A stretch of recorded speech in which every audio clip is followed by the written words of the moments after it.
answer, but What about the 50,000 schoolgirls that you slaughtered? What about the 50,000 schoolgirls being slaughtered? Okay, everyone might come. Yeah, what about that? Everyone might come for a second. Yeah.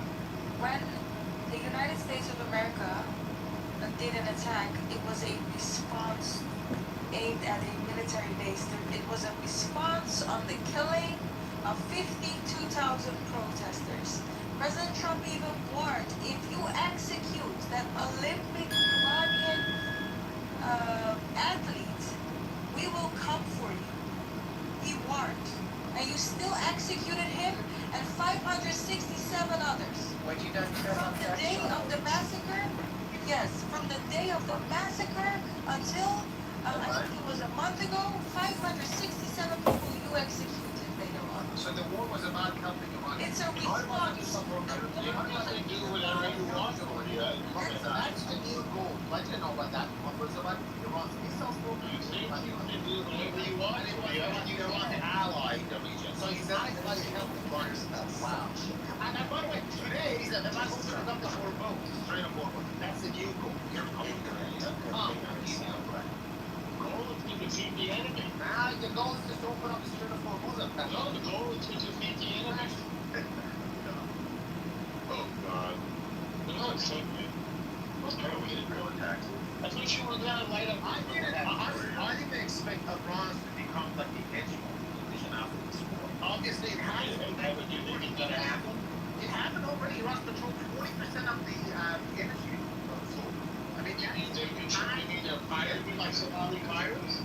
They're like Somali pirates. I mean, yesterday, Now you're like Somalia. You have a failed state like Somalia. Iran managed to actually exercise the offer to and I'm pretty sure they're going to start charging their new features. I mean, thanks to your you made it stronger. You're like Somalia. And you make home very angry. Yeah, all you do is you attack innocent civilian vessels. It's going to be regime change. Nothing happened. You actually... sorry. You can only speak. Done. Is it done yet? Is it done Freaking yet? out. No. Sorry, we freaking out. I don't know. Is this done yet? Remember you said, oh, the MOU, there's that, all the Iranians got excited, the pro-regime, oh, we won. I said, wait, it's only the beginning. It's early stages. Without question. So, what can you say that Iran has won or they became this and that if it's not done yet? Randy, I said from day one, we don't believe in that. We didn't believe that shit. No, a lot of the people that believe in the MOU, especially the ones that had nothing to do from that region, they were just Muslims protecting Muslims. Maybe, but the people And they came in screaming, oh, Iran won. fair enough, but you can actually fact check. What? God, how do you win? Okay, can I ask you a question? I want to ask you a question. Who is right now acquiring more damage? More damage? Yeah, who's taking more damage? Iranian civilians. Iranian civilians. Okay. Iranian civilians. Hold on. You're not getting the non-civilians. So Iranian civilians are acquiring more damage. Nice. Yes. Amazing. Okay, so. So I get involved in the military and civilian. And I can tell you, a lot of them, Hold on. You're admitting that military bases have civilians on them, right? no, Because we're bombing military. No. But we're bombing military bases. But yes, that's what you expect. Yesterday, they were in a bus. Hold on, where are your mix? I want to know, where are your mix? Where are the mix located? Where are you hiding your mix? Oh wait, you don't have the mix anymore. And where are the mix in civilian areas? We believe this fight in your country. We believe this fight in USA, and you know. Oh, please do that. Please do that. What is Just, saying? please do that.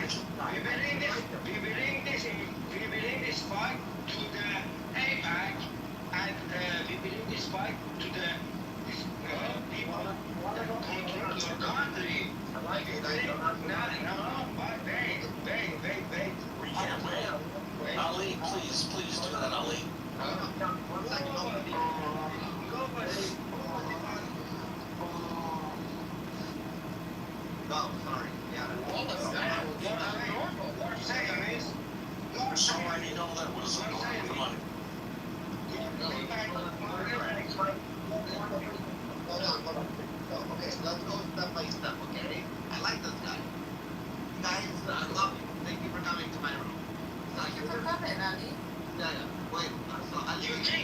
think I love my country? I don't think they're You think you attack my country and you kill my people and you can't. Hey, I can do it. I can do it. Okay.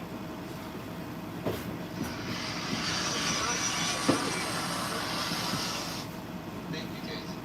That's exactly what's happening there right now. A lot of planes are flying. So Ali, I can give you the next APAC meeting if you want to know when it is. If you guys going to do something. You guys want to attack America? You want to bring it to America? God bless. Come visit. Alhamdulillah. Come. We don't attack America. We will attack APAC. We will attack Israel. Okay. Habibi, don't bring up. Who is control your country? Okay, you don't know who is control your country.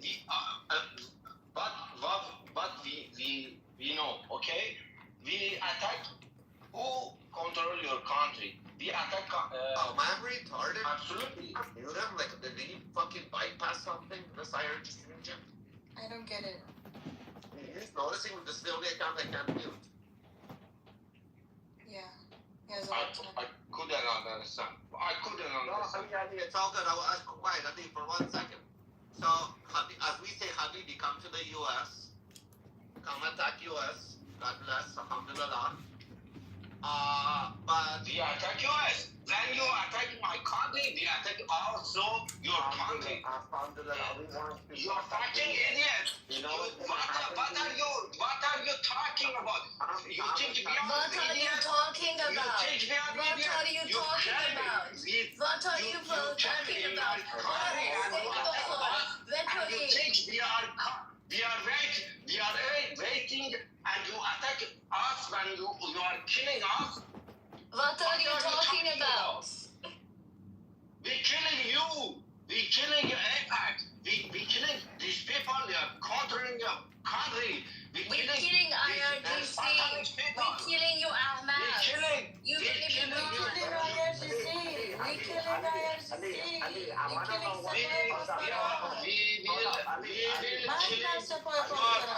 We will kill you. You will be Jahannam. Borkumsho, Jahannam. You know what is going on in your country. You are brainwashing with this fake media. This motherfucking Trump told one thing. Wait up. I need you to come back up because I can't control your mic. I don't know why. I'm gonna invite you back up. Don't do that, Rafi. Don't let him back up. No, I want him back up. Come back at least. Sorry. Stop screaming though. Stop screaming. Did you understand, Rafi? His logic is this. Let me break it down. He said, if you attack my country, I have the right to attack you back. That's what he said. That's all. I know what he's saying, brother. I know what he's saying. I just want him to come back. I want that lead to come back. Hey, before he comes back, can I ask him a question too? Hey, everybody. Yeah, but I want him to be on this. I know. Before he comes, so he can listen. I'll give him in Farsi so he feels comfortable.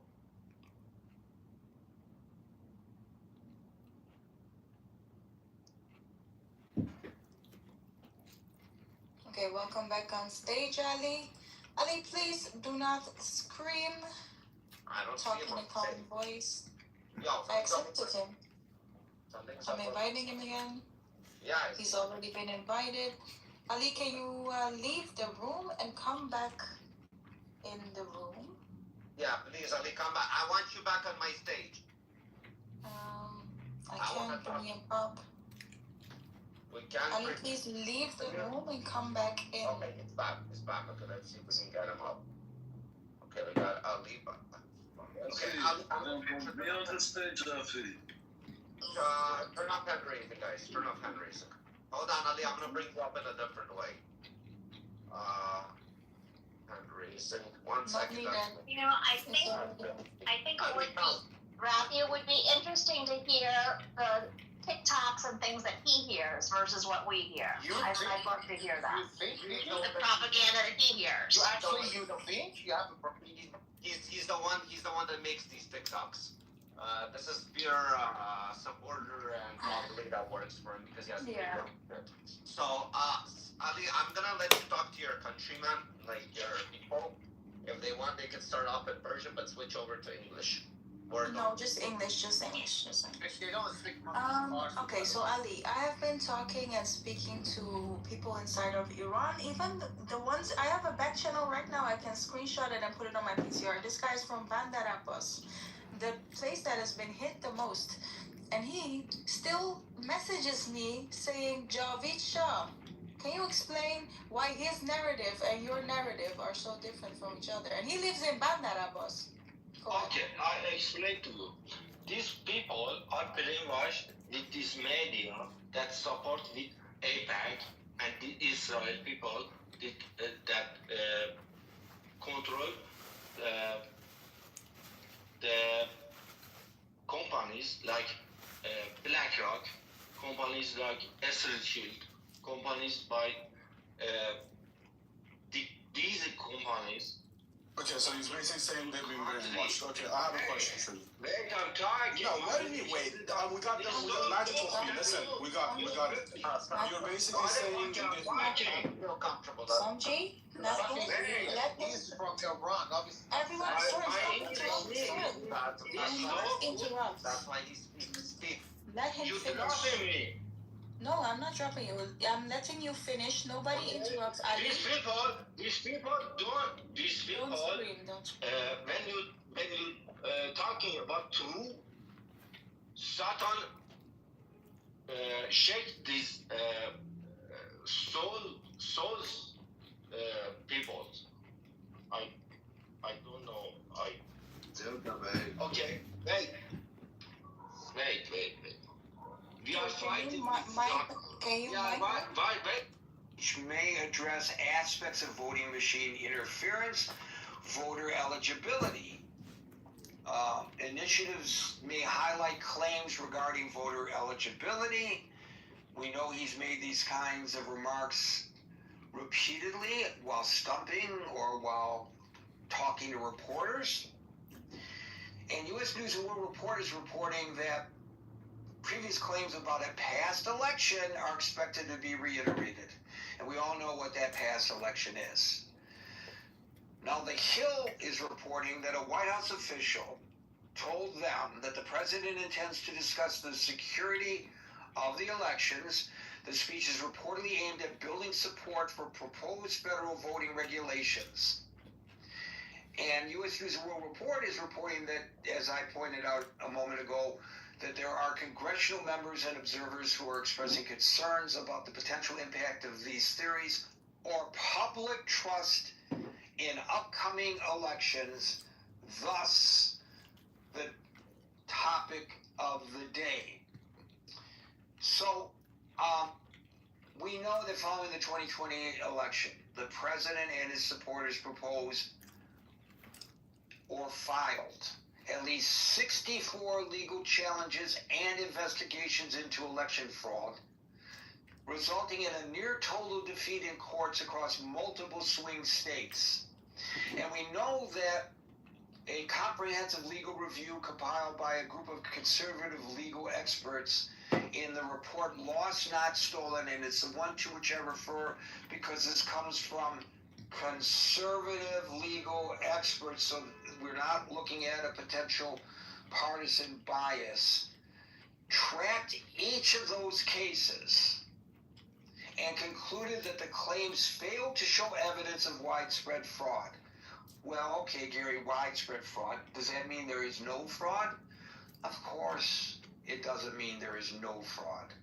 But let's look at the outcomes of those 64 cases. 20 were dismissed outright by judges before ever reaching a hearing on the merits.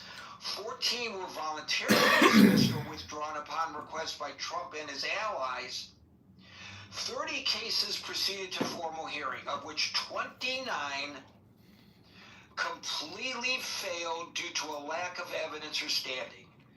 Well, there was still one case, and that was in Pennsylvania, which briefly altered a narrow procedural rule regarding the deadline for first-time voters to provide identification, but did not change state's election outcome. Okay, that's in the courts.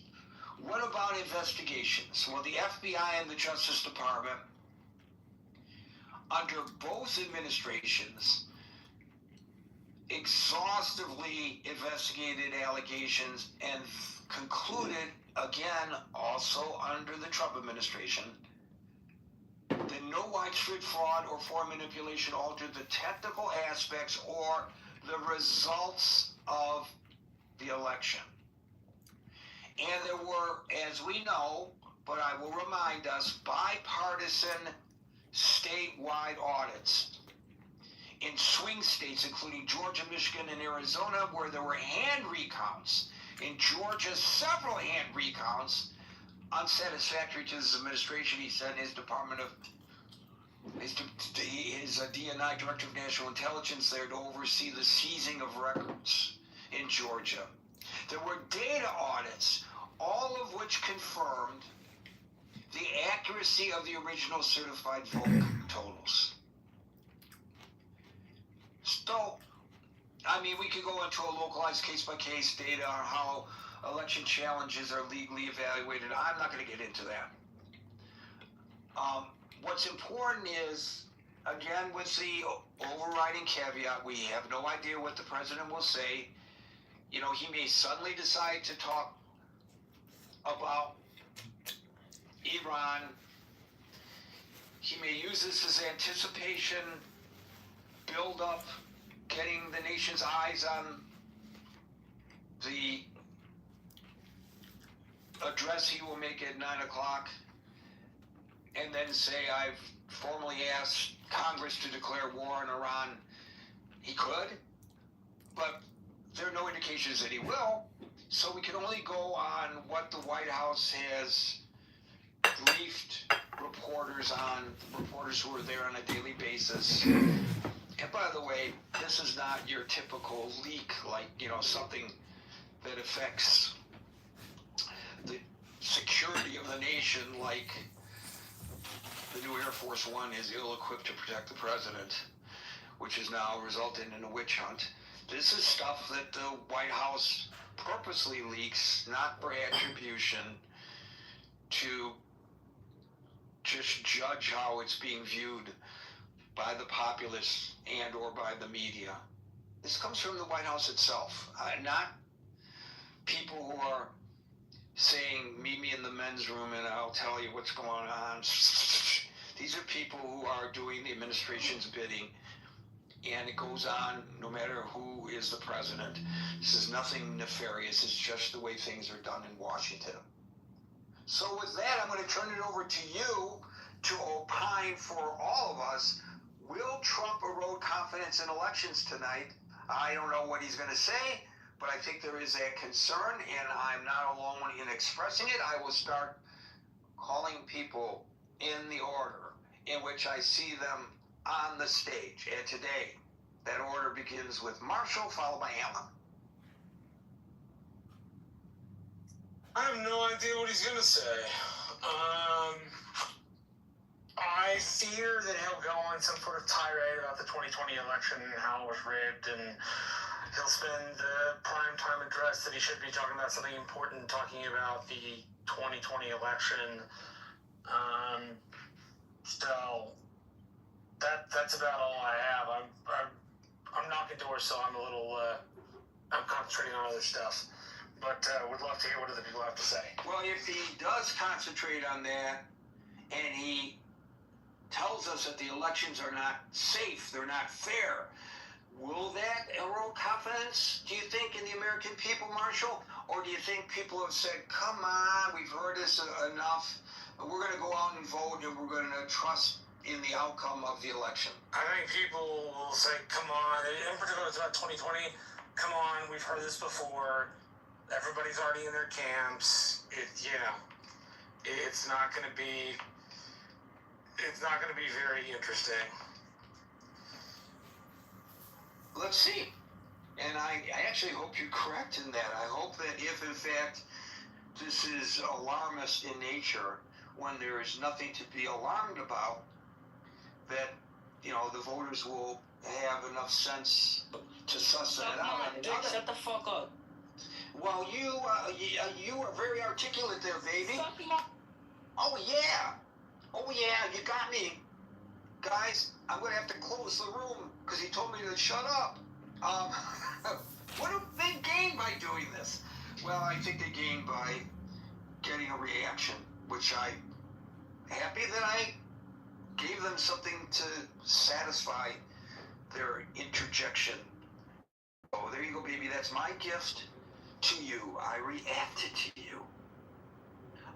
Anyway, hopefully, on the other hand, Marshall, there's always the possibility that he will provide new intel that's been given to him by the intelligence community that will cause us to sit up and take notice, and he might propose solutions to whatever threat the intelligence community has presented to him.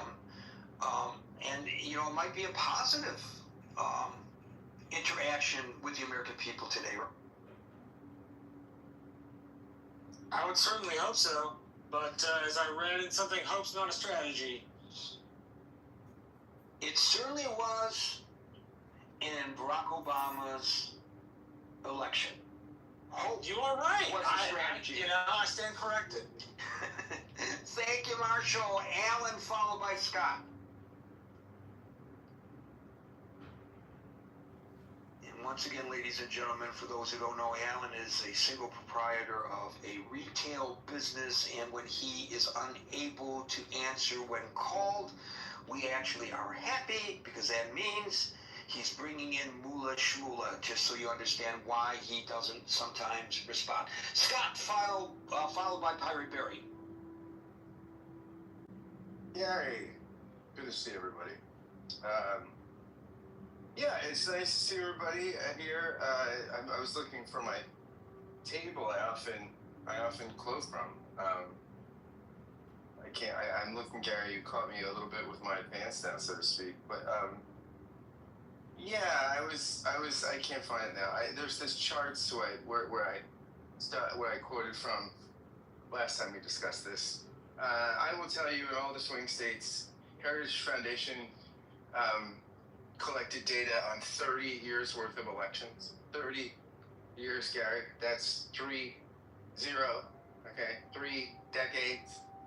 And they found that the number of fraudulent vote casts were like around like 0.00004 or something. I mean, they were minuscule. They just didn't. It doesn't. You had a better chance of being caught, being struck by lightning than casting a fraudulent ballot. It's not something that happens. Like election fraud, it's not something that happens. I think I might have found it here. Oh yeah, here, Gary, I have found it. So, we'll start with my home state, Pennsylvania. Again, 30 years analyzed, 32 elections looked at, 100,526,098 cases of ballots looked at. 39 cases of fraud. I'm sorry, Gary, I overestimated it. So in my state, 39 cases, that's 0.0000388%. In Wisconsin, another state which you know well, Midwestern guy, 20 years they looked at 28 elections, 45,329,695 ballots cast, 69 cases of fraud. That's higher than my state. Those Wisconsin cheeseheads are corrupt. You got to really watch your ballots there. That's 0.0001522%. Now, lest we say that we're being northern elitists, let's go to North Carolina. 38 years they looked at, almost 4 decades. 39 elections, Gary. 81,677,000 ballots cast. 58 cases of fraud. It gives us a percentage of fraudulent votes at 0.0000710. Now, Nevada, small sample case, 13 years analyzed, 14 elections, 8,506,824 ballots cast, 8 cases of fraud. 8, Gary, 8. 0.0000940% of fraudulent votes. Now, Gary, your home state of Michigan, 17, they looked at 17 years of data, 26 elections, 64,520,604 ballots cast, 19 cases of fraud, 0.0000294. Georgia, one of Trump's favorite states to look at, 27 years looked at, 34 elections held, 64,742,598 votes cast, 23 cases of fraud, 0.0000355. And let's not forget Arizona. 25 years of elections analyzed, 36 elections. They voted a lot there. 46,626,379 ballots. Yes. 36 cases of fraud. 0.0000845%. This is the kind of threat we're talking about. This is the number of fraudulent ballots, fraudulent cases in these elections. I mean, could you think if this is the nature of the threat, the money is definitely better spent on the transgender mice. I'm kidding. I know it's transgender mice. That's actually very important scientific research. But I can think of anything. Where is Doge when we need them? Spending more money on our elections, we're spending too much money. If this is the amount of fraud we're spending, and we have a deficit problem and a debt problem, we're spending too much money. We could probably, I mean, there's no threats. There's just no fraud happening. At less than 1%, and way less than 1%. 0.0000, then you get some digits. That's just not, it just doesn't matter. It completely does not matter. So this is just something that's completely insignificant. Again, I could think of a million things better to spend our money on. Okay, you could get a really nice dry cleaning job for all the cops in Philadelphia, or ice cream for the cops in Philadelphia. You could get by all the nurses in Philadelphia, give them a spa day. Anything. I can think of almost any amount of government spending. I could go through any of the lists that my conservative friends and talk radio and things, they read out. This is what your government does. Anything absurd that they point out the government does is probably money better spent than money after election security. The election, everybody, newsflash. I'm not the news guy here, Gary is, but I'm going to be an amateur news guy. Newsflash. Breaking news. Our elections are secure. Very secure. They're quite secure. And there's just not a problem. There's not a problem. Once again, I'll say it again. There's not a problem.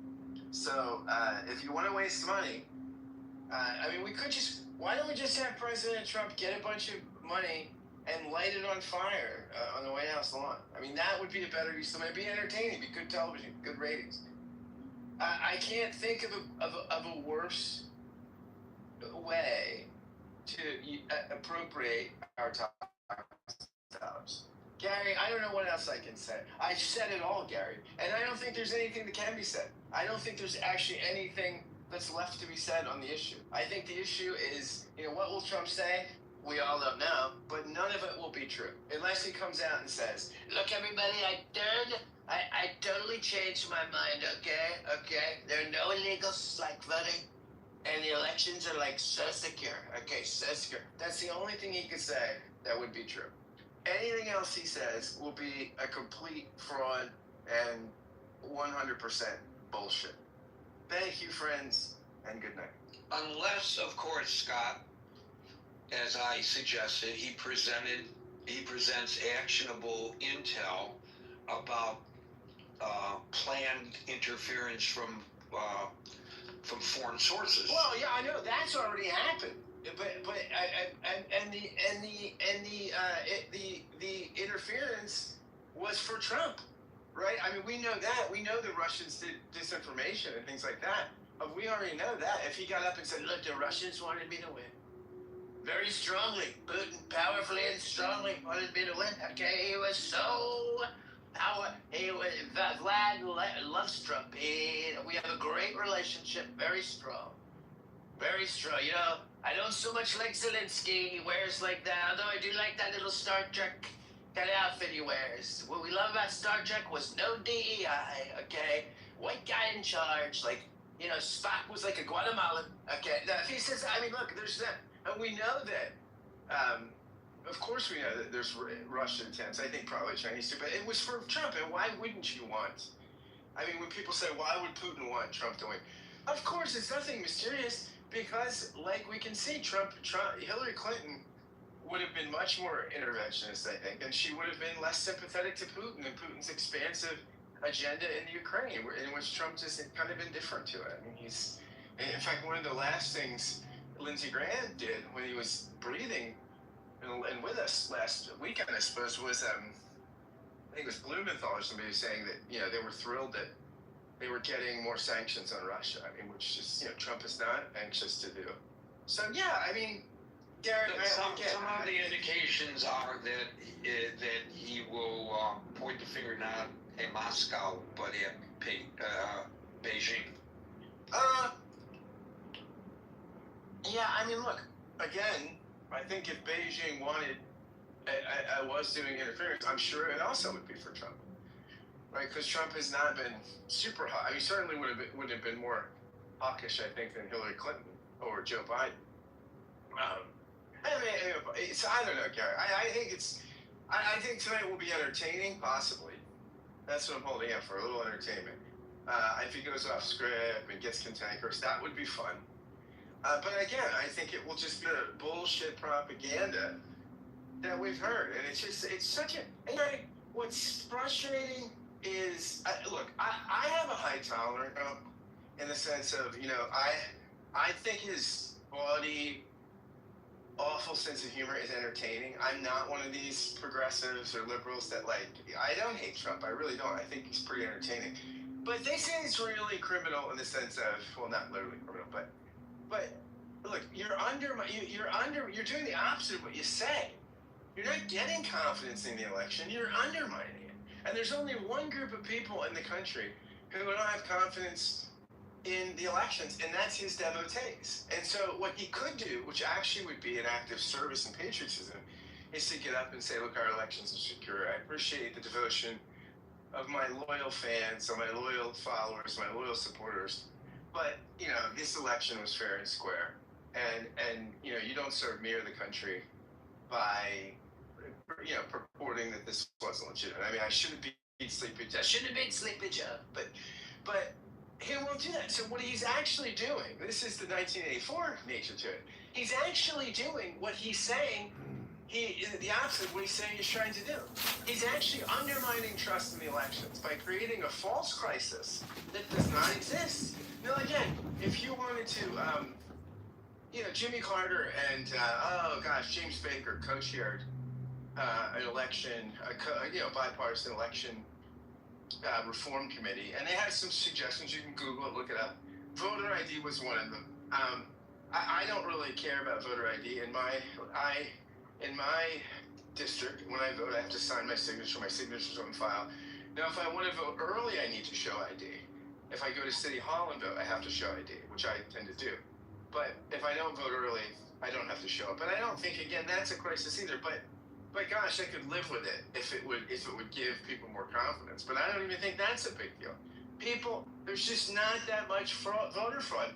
And William will tell you, one of the few people that were caught in Philadelphia was a Republican. Most of the rare election chicanery that's happened in recent years that I've seen across the country has been Republicans. So, not that it happens even that often, but so Gary, this is I rarely get this incensed, but this irritates me beyond belief, because in an age where we're so divided and so polarized on so many things, here's one thing that we agree on: that our elections are secure and fair. They are. That's every piece of does that. And again, this 2020 election has been litigated ad nauseum. We're a waste of public time and dollars. This is the one thing we should be able to unite on as a country for all our divisions, that when we go behind the curtain and push the button or pull the lever, we can be confident that our vote will be counted and that the winds of democracy blow on. And he's trying to undermine that, which is sad. Sad. Very sad, Gary. Very, very sad. Sad and nasty, like Gary Baumgarten. Gary can be nasty sometimes. Very sad. There you go, Gary. I'm wound up. I might need to. I gotta. They're serving brewed decaf. I know. I need to slow down here. But like Trump, you're very entertaining tonight. So, one of the things I just want to underscore, Scott, you quoted a study, and I just want to the fact that it comes from the Heritage Foundation, not the Brennan Center, the Heritage Foundation. So it's not as if that was a study that was promulgated by Democrats. They don't have a lot of trans bathrooms at the Heritage Foundation. Right. Headquarters is my understanding there. Right. I mean, these are his folks. These are the people who vet out his nominees for the United States Supreme Court. And so you can't say that what Scott did was some BS analysis by some progressive or socialistic or communist or democratic think tank that's propagandizing just to undermine the President of the United States. These are his people. Yeah, Guy, what I appreciate about that study too is that it's longitude. I mean, they go over years, more than 3 decades in some instances. So it takes into account high and low turnout elections, off-year elections, presidential elections. You're getting a really broad sample, right? That's what I appreciate about it. You're not. You're looking at lots of different states. So I mean, this is. I don't understand what more data people would want. By the way, do the data show any anomaly when it comes to mail-in only states? I don't know. I don't know. Everything I've read is that mail-in is just as safe. I mean, the only thing I will say, and I grant this to my friends, about 2020. For instance, Pennsylvania was a state that did, because of COVID, mailed a ballot to everybody. Now, I had just moved, and someone got my ballot, right? That I hadn't voted in the year, but someone got my ballot because my address was still there. I voted in person that year, but someone got my ballot. So I don't know. I don't think they used her. It would have gotten flagged. I would have gotten notified I voted twice in there.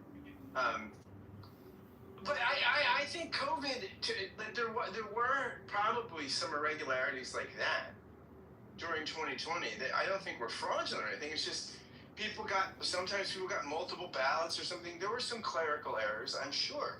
And the Pennsylvania thing, I mean, that is the biggest nothing burger in my state. I mean, what the Secretary of State did, the legislature okayed it, or the Supreme Court here upheld it. And it basically, she just exercised discretion and I think extended the count a couple days. Or ballots that came in. There was a postmarking ballot issue that she extended by a couple of days. That's what was done. And it was because of the post office being overwhelmed and other stuff. No, should she have done it? Again, the legislature didn't like it. The Supreme Court thought it was well within her authority. The legislature didn't. I get it. It was anomalous. I mean, again, this is not a widespread fraud, right? And I say this, and I'm not usually this partisan, but with Bill Maher, I say that Bill Maher said to J.D. Vance, the problem is you guys have 2 answers in elections. Either you won or they cheated. And that's terrible, right? I mean, Nixon had a great case that he won that election. He conceded. Al Gore had a great case that he should have been president. What did he do? For the good of the country, I remember his speech. He said, "It's time for me to go away." This Hillary Clinton conceded, right? Not that, Trump really won that election, but people that have had cases for not conceding have conceded in this country for the good of the country. But Nixon did it in 60. Yeah, Nixon, that's what I and just there said. were large groups of people who believed the 60 election was rigged. And that's because both Nixon and Al Gore, unlike our current president, care more about the country than themselves. And Yes, so they do. this is sad, very sad, strongly sad. But I just think this is something that gets me so incensed, because again, it's a waste of time. We could be talking about as a country climate change or healthcare or things that are really serious questions. I looked at a poll. 65% of people in the country are for Medicare for all. 65%. This is a 2/3 issue where we could actually get people healthcare, right? If parties get together, 2/3 of the country wants this. And what are we talking about? Elections to where there's no fraud. That's absolutely pathetic. So you threw out a bunch of 0.00000 stuff, and I don't remember how many zeros you No, threw it was out. 4. It was 4 zeros, then the digits start. Well, what if I threw out 1, 2, also 4? Let me see, 1, 2, 4. So the Brookings institution did a comprehensive study about mail-in fraud, voting fraud, concluding also that it is exceedingly rare, accounting for approximately 0.00043% of all mail ballots cast.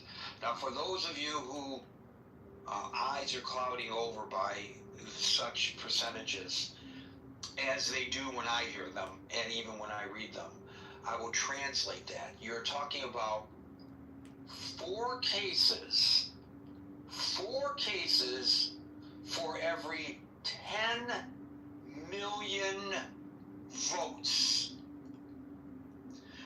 Hardly enough to throw an election. Thank you, Scott. Pirate Barry, followed by Casper. Hey, thanks. How's my volume? Loud and clear. Loud and clear. Thank you. I used to joke that there hasn't been a free and fair election my entire life, and I was alive when Kennedy was president. But you can't even joke like that anymore. What you have is they conflate a lot of the terms, like what you said earlier with the Facebook and the Russians and election interference. You could argue that what Trump is doing tonight is election interference. Well, whether he says that the elections are safe, they're not safe, they're secure, they're not secure, what he's doing is he's putting it on the scale, for good or for bad. I can't say good or good in any way, shape, or form.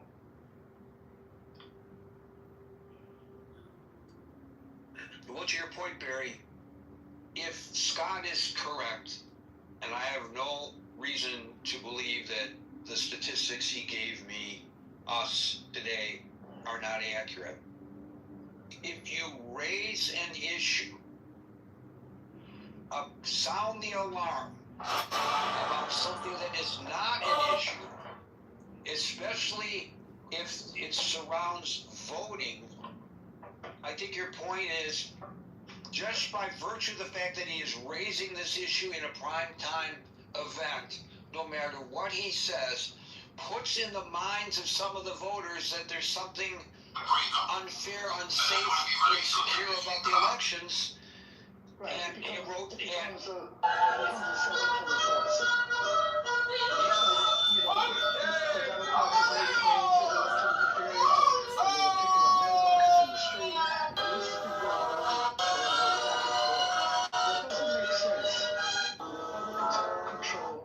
The crowd feels created a choke point here.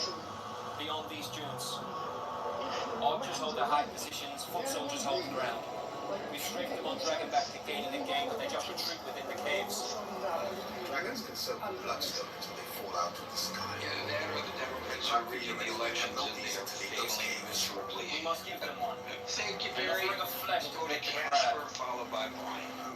I think we should have a bipartisan commission to study China's impact on elections because both parties should be able to agree that China should not donate money to candidates. There are China candidates who believe there's certain people in each party that get money from Chinese citizens and favor China in their approach. And this should be bipartisan. I'll give a very specific example that I'll pass the mic to someone. Donald Sussman has clearly gotten an enormous If you do amount not of seize control of this war, my lord, the crowds will soon dine on all of us. And there's evidence that Sussman has invested enormous amounts of money to Every word from His Grace the Sheriff candidates in First of his name, King of the Andals, the Right Art, the Flash Man, favor the interests Lord of of the China. Seven Kingdoms, and Protector of the Realm. Let's pray that this doesn't become partisan. Let's pray there's a bipartisan commission to keep our elections clean. And I'm done speaking. I have ordered 10 ships and 2,000 men to set sail from King's Landing to join the effort in the steppes mountains. Even if what The you time and say is circumstance have seen as a strange. is not an Know that it is indication not my desire to of see you voter fail fraud, in your correct? cause. I'd It is like to instead my hope that Well, no, this I'd aid like to will see deliver the all victory the- that has thus far all evaded the us. evidence. I think we've been surprised by. Look, I shall pray nightly to the gods if for your someone safe had return. described to you, Gary, 2 years ago, the immense fraud at centers in Minneapolis, you might not have believed it without seeing evidence. So what I'm saying is, we as American citizens, we have been surprised by a lot of fraud revelations. We don't know everything. So rather than dismiss things out of hand, let's look at it. The legal precedent, the legal rule is called the gimlet eye. The gimlet eye means you're suspicious, but you examine the data. And some of the outrageous claims of fraud have actually surprised everyone in this room and turned out to be true. So why not hold our breath and look at it with a bipartisan? And yes, it's quite possible there will be proof shown that a substantial amount of voter fraud happened. Let's just hold our breath, have a bipartisan commission, and examine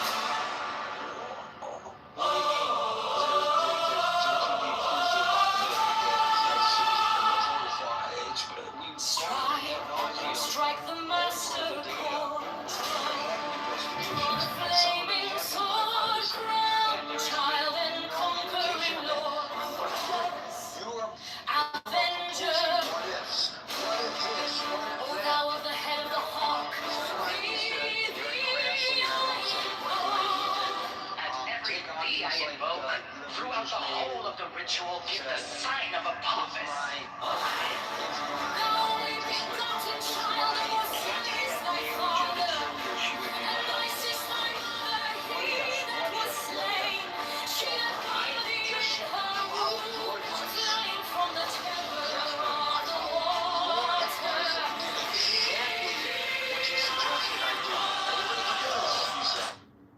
So I went to Google. Donald Sussman is not intentionally funding pro-China political candidates. Google tells me. Your source, you told me to go here, not my source. And I know I'm going to a Google. I'm going to Google. It may not be correct. I acknowledge. But this was your challenge to me and to the room. Instead, he is a major donor who exclusively funds mainstream Democratic Party campaigns and progressive committees. The pro-China characterization, and by the way, this refers to a story in the Washington Examiner, which is clearly not a liberal publication. The pro-China characterization stems from partisan scrutiny regarding his business investments rather than the political platforms of the candidates he supports. The Washington Examiner continues. The connection between Sussman and China comes from his financial portfolio, which has been highlighted by conservative media outlets. Sussman is founder and co-founder of New China Capital Management, an investment firm that manages the Cathay funds. Cathay. I hope I pronounced it correctly. SEC filings show this firm invests in Chinese corporations. Some of these ventures include companies partially owned or backed by the Chinese government. The Washington Examiner continues, not the New York Post or not the New York Times or the Washington Post. Because Sussman derives a portion of his wealth from a firm with a financial interest in China's success. Critics use this link to label him a China-linked donor. They argue that the Democratic candidate accepting his money are taking cash from someone tied to America's geopolitical rival. And then it goes on, the Los Angeles Times has, according to Google, which is where you told me to go, has really taken a deep dive into who he funds. The Denver Gazette has taken a deep dive into who he funds, mainstream Democrats. The Washington Examiner concludes there's no pro-agenda, China agenda. So, thank you for suggesting that I investigate this claim about Donald Sussman by going to Google. I have followed your advice, and this is what I have learned. I give you an opportunity for rejoinder. Yeah, my source is the Los Angeles Times article about him. I'd consider the LA Times. Absolutely, I'm not even gonna listen anymore. And the LA Times Sorry, Mom. clearly shows his very large income. He depends on the good graces of the Chinese Communist Party for most of his income. So if he takes the money from the Chinese, from the Chinese government through his investments in China, which we know China either owns or controls all the major industry there, if he invests there and takes from them money, and then takes that money to support Democrats, the Democrats who accept that money, your reasoning is, are now being influenced by China? I'm just saying that people should look at all the facts. That's well, those are the facts. I'm asking you whether that is. I think, Gary, I'll answer you succinctly. I will answer you succinctly because there's a parallel situation. I'll be very succinct. There's a parallel situation that you yourself have brought up many times in this room. The government of Qatar sends a lot of money to Columbia University.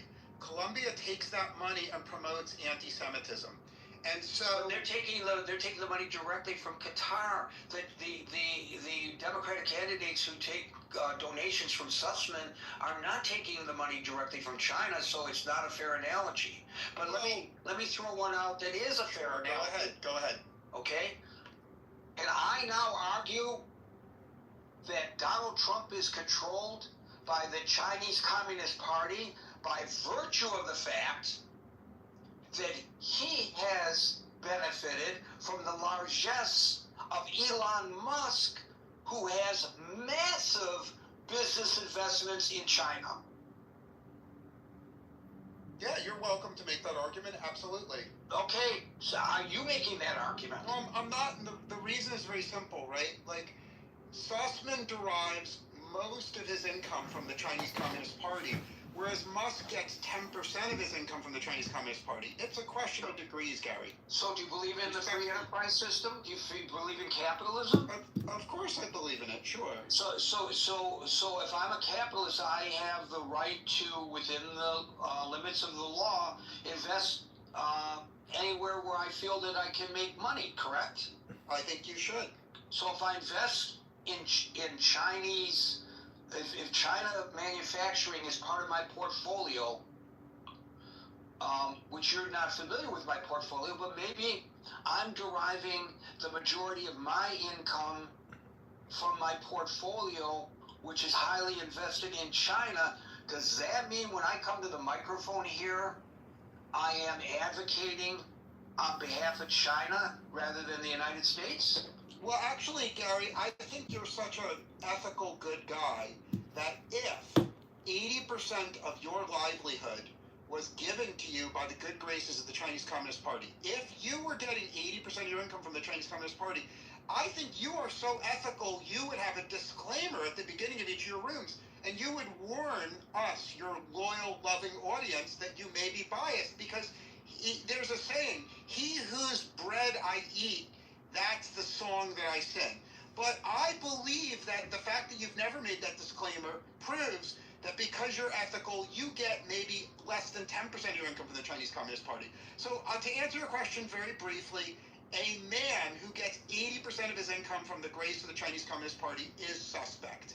Done speaking. He may be a suspect. Yeah, you know what's going to happen if you interrupt. I apologize. You're not going to get the opportunity to speak. So, Casper,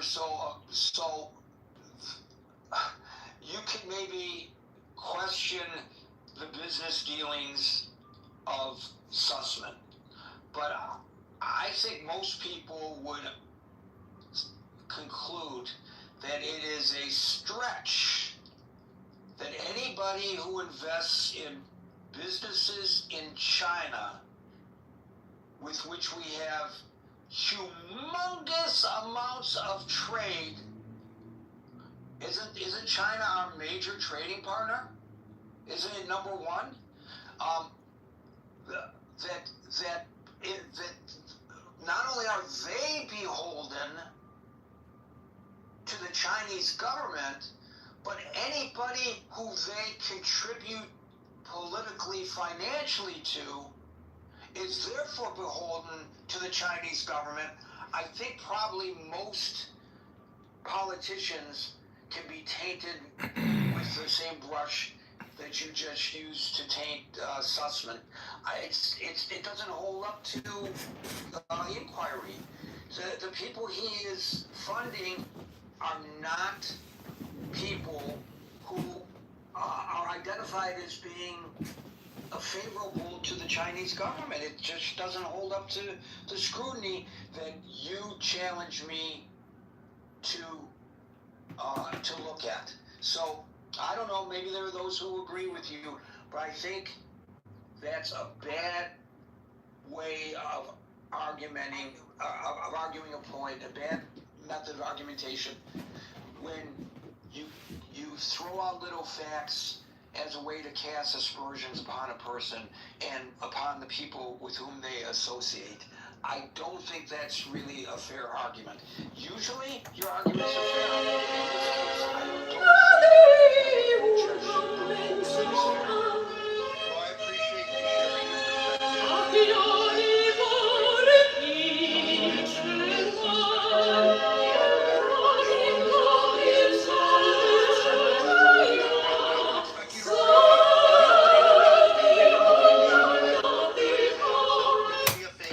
respectfully disagreeing sometimes.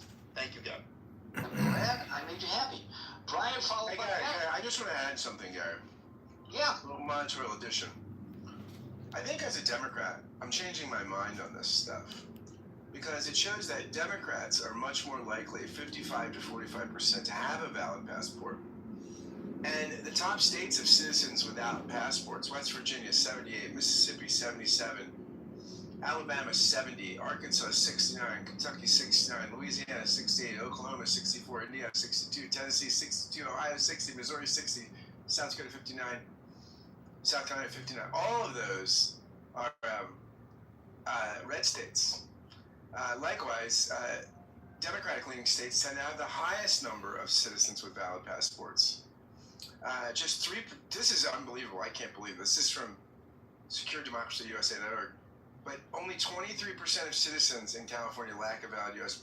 passport, 24% in Massachusetts, 25% in New York. So, man, I mean, Trump could be enfranchising the Democratic Party. This might be the best turnout and the best thing to advance. I think Democrats should be for the SAVE Act, it looks like, because it's going to hurt Republicans much worse than it will hurt Democrats. Go SAVE Act. I need to tell people that sarcasm was intended here? Or do you think they got it? People know me, Gary. Thank you, Scott. Thank you, Casper. Brian, followed by Ben Wan. Hey, thanks, Gary. I think Trump is going to put on a show tonight in order to try to gain momentum for the SAVE Act. I think he's going to bring up some old claims. He's going to probably throw in a couple new claims. I doubt there'll be strong evidence. I mean, he would have to show why it was the case that such rampant voter fraud happened in 2020, but not 2024. I mean, was it just because of the COVID, the mail-in voting? I mean, if he's saying the machines were at fault, then, I mean, so he's going to have to, make that case. He'll probably include a lot of hyperbole, a lot of connections in his mind that make sense, and I think he will try to come across as convinced that the votes, the elections are at risk, and he's going to probably try to convince people to get this SAVE Act across the finish line. So I think it's, the top item on his list. I think they're running into an August 3rd deadline for some of the stipulations or some of the pieces of the legislation to take effect, and I think he's just going to go all in with hyperbole and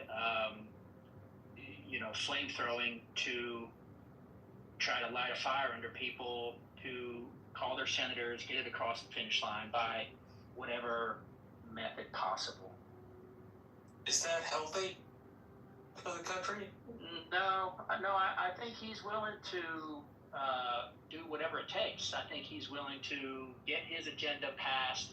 He sees himself as, I think, in a position that he won't have again. If he doesn't win the House and the Senate, he's done. I mean, they're gonna impeach the shit out of him. The House will, and he'll be stalled. So I think with the gerrymandering, the SAVE Act, I think he's gonna try to get gas prices down. He's gonna do everything he can in his next few months to save the House and the Senate and try to get more stuff done. And if it has to cause turmoil and disenfranchisement or political tensions to rise, I think he's willing to accept that. He looks at it like it's a fair trade, I believe. Interesting to the point of the gas prices. He's been pushing this big MAGA supporter franchisee of gasoline, which supposedly is selling gasoline at under market value. In other words, it's a loss leader. I know what you're loss leading to. The convenience store inside, the coffee sales, I have no idea. And he wants other oil companies, this is a small startup oil company, to follow that example because they're being un-American, he claims. Well, as it so happens, these gas stations are located primarily in New Jersey and then in Pennsylvania, and I live in New Jersey, and several of them are located very close to where I am right now.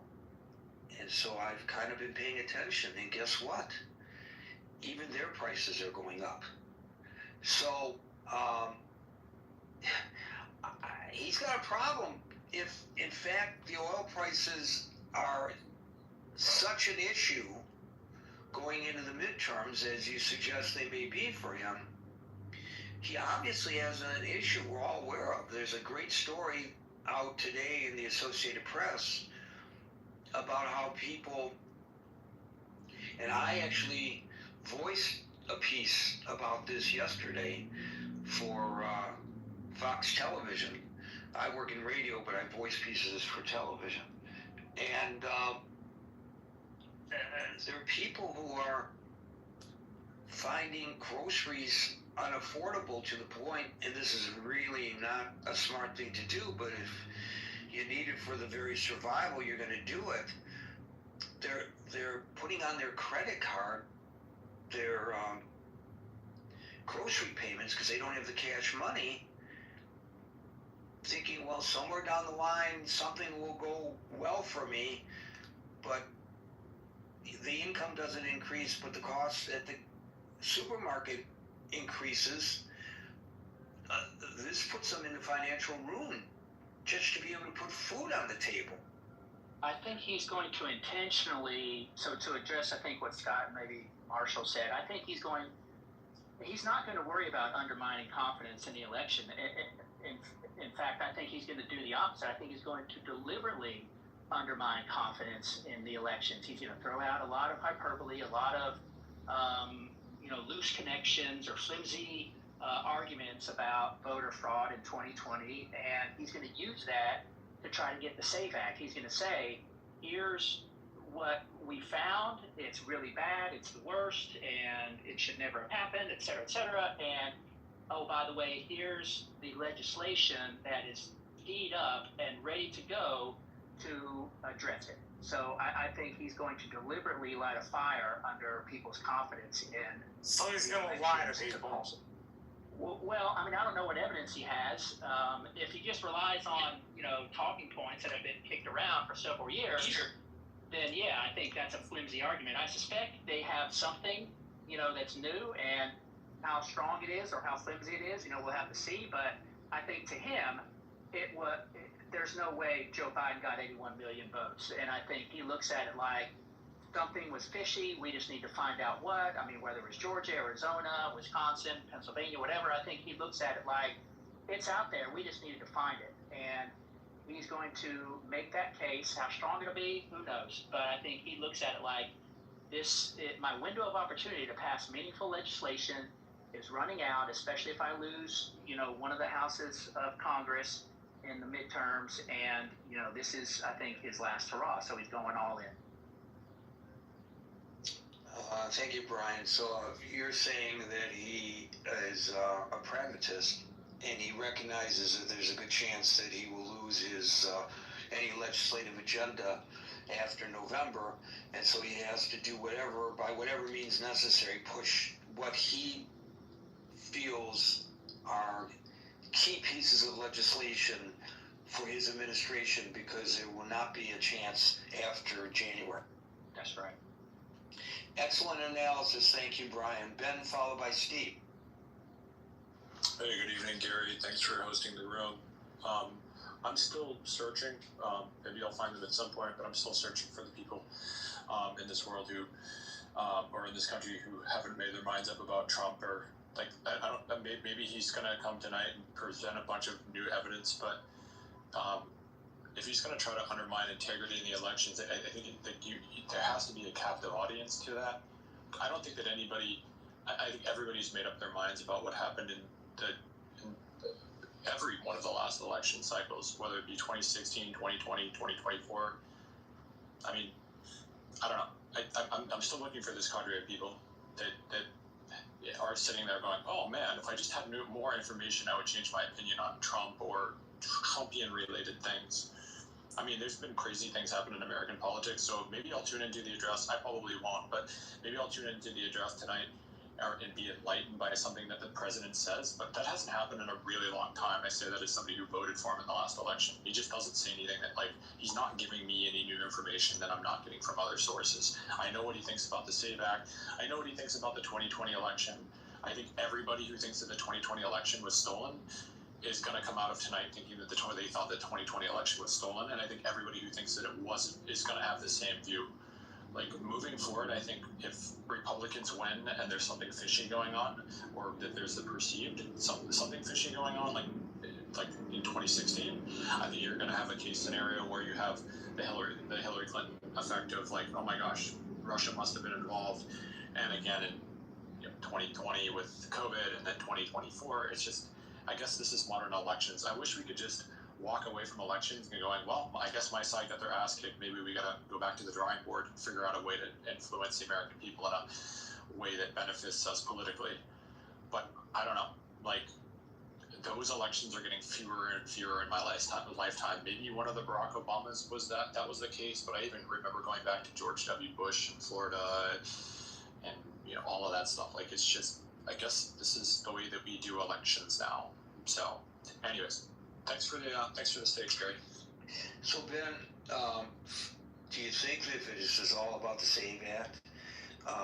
And given your observation that people's minds are already made up, apparently this is an attempt to address the nation, to get the constituency to push those members of Congress who are reticent to support the SAVE Act to move under the peril of, if they don't, all of these people aren't going to vote for them. I think that's probably what the strategy may be here.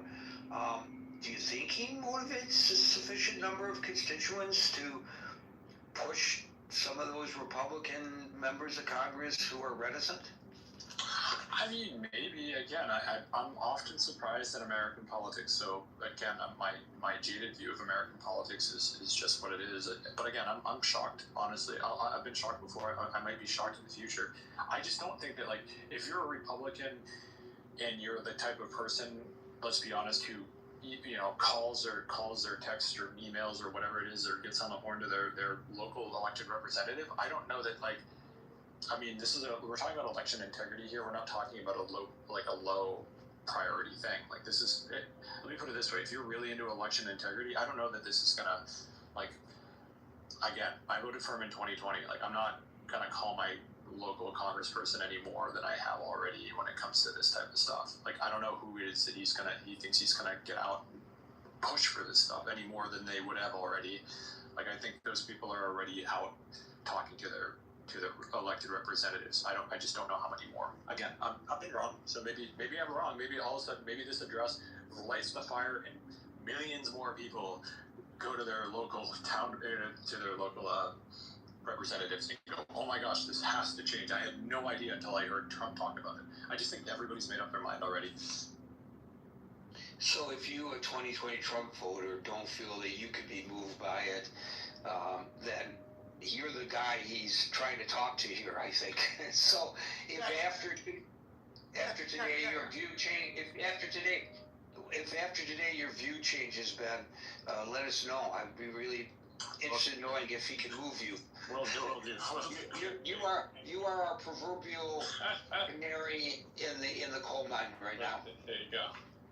Yeah, Gary, I think that what Trump can do, though, I do agree with Ben that people are probably kind of in their camps right about 2020. But I think what Trump can do is continue to undermine confidence in the elections, right? That again, the Bill Maher line, right? Basically Trump's position, and a lot of Republicans that buy into it, I mean, are that either we win or they cheat, right? And so who was it? Was it Blanchard? When none of these nominees that Trump puts forth can say that Biden won the election. They won't say it, right? I mean, so this is because I think what this is becoming the new shibboleth, right? This is the new test of orthodoxy in the Republican Party for the foreseeable future until the post-Trump age. You're going to have to be someone that denies the validity of the 2020 election and also denies the validity of when Republicans lose elections, right? It's again that we win or are they cheated? And Trump has said the only way Democrats can win is when they cheat. He has said that on the record, that the only way Democrats win is when they cheat. I mean, how is that not undermining confidence in election? Thank you, Scott. Thank you, Ben. We'll go to Steve, followed by Big Emma. Hey, what's going? Finally, I have time. No, Steve, followed by Big Emma. I'm so sorry. That's okay. That's okay. I know you heard your name. You got excited. I get excited when I hear your name too. Steve, followed by Big. Well, Gary, there is the nagging little question during the pandemic. How you generate almost 7 million more votes than after a pandemic's over? There is that nagging little question. And, what's he going to do? I think previous speakers probably correct in his analysis that he's going to try and generate some kind of narrative that'll make it the SAVE Act have a little more momentum where it can get it passed. But you know, the one thing that just always fascinates me, and it really does, why would anyone in their right mind not want the tightest election security that you could have? You're talking about the results governing the way that your country's going to move forward. And anything, like one of the things I've mentioned to some of our people here, that some of the early voting, the way it's handled around here, I have some questions about it, because I think there's security problems with it. And, you know, I just can't follow the logic that, you know, well, you got to have an ID. I got to have an ID when I go do about anything. So what are you really saying? That you're non-functional in life? You know, some of the logic that's thrown up against tighter election integrity, to me, it's just asinine at the core of why you would think that way. So what's Trump going? Is he going to undermine democracy? No, I think Scott's got it about right. I think Scott and his analysis, you know, I think by now we've got hardened camps at pro and con about whatever went on. I don't think there's that much. If there is the sliver that he feels is necessary to maybe perpetuate his bill through Congress, is he chasing like Don Quixote? Is he chasing windmills? I don't know. It could be, but you know, the larger thing for me is, why would you ever not want the most secure? You look at how Mexico does it. Mexico has extremely tight security on their elections. A lot of countries in Europe are much tighter than us too. Well, why do they feel the need to do that? And you know, I think it's obvious, because the results, and accurate results, result in the will of the people. And anytime that there's absurd that it's polluted in a way, then you're getting a distorted view of what the country actually wants. So that's my biggest concern, is why would you be against integrity of an election? And, you know, going and getting a driver's license or going and getting an ID is not a monumental task. I mean, I had one time where I had to get an interstate commerce authority to do business across state lines. People was telling me, oh my God, you'd be involved in this forever. Within a month, I had my authority from the federal government. These things are not that difficult, and they're being blown out of proportion. And you have to ask, why would someone blow something like this out of proportion? What could be the motivation? I'll leave it there. See, this is great. You're casting a potential aspersion without facts to back it up. You know, there must be a reason why people are opposing the SAVE Act. What could it be? You use the comparison of Mexico, Steve. They have tighter election security in Mexico. We should be following their lead. Well, great example. Because electoral irregularities, systemic corruption, illicit campaign interference are measurably higher in Mexico than in the United States. So maybe one can make the argument that they have tighter security because there's a need for it, or maybe one could argue there's a causation here. You know, look what tighter security got Mexico. Tighter security got greater corruption in elections. We don't want that, so the last thing we need is tighter security here in the United States. So if you got a group of people that has propensity to distort an election process, and you try and mitigate that, that's a bad thing. Is that what I'm hearing here? Not at all. Well, that's what it sounds like. Not at all. You said because there's all this. There's a little twinkle in my eye over the fact that you use Mexico as an example. You just read to us that there is voter fraud. Well, why wouldn't you want to, take action to prevent any possibility of voter fraud? And then you use Mexico as an example, but yet the voter fraud is in Mexico. So, well, you can make the point, Gary, that it be exponentially higher without the controls. So what your argument is we have a disingenuous population that has propensity for fraud, yet we want to open the door wider so they can commit more fraud. Where's there an indication that we have a disingenuous population that has a propensity for fraud when there is statistically no fraud in elections in the United States? Well, let me ask you this, Gary. Do you think every crime that is committed, down from a misdemeanor up to a felony, is caught and prosecuted? Of course not. Of course not. Well, what that means is you have an unknown variable that you can't quantify. So when you make the statement that we don't know, well, of course, if someone got away with something, you would not know. You could not, could you? Are you arguing that people in large enough numbers got away with voter fraud in the United States to the point where they were able to steal elections, but they were never caught? What I am saying is there's unknown variables at play. I agree that there are unknown variables, but I'm just asking you, I'm asking specifically if that's what you are arguing. No, what I am saying... You're not arguing that the elections were stolen. No, what I'm saying, until you can quantify an unknown variable, you don't know its size, scale, scope.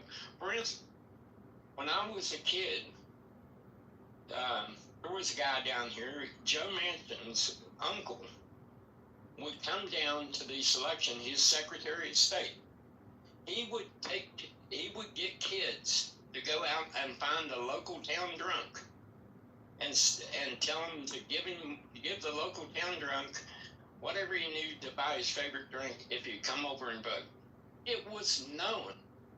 It was all across the county. This was not even questioned. I mean, I seen the guy do it myself.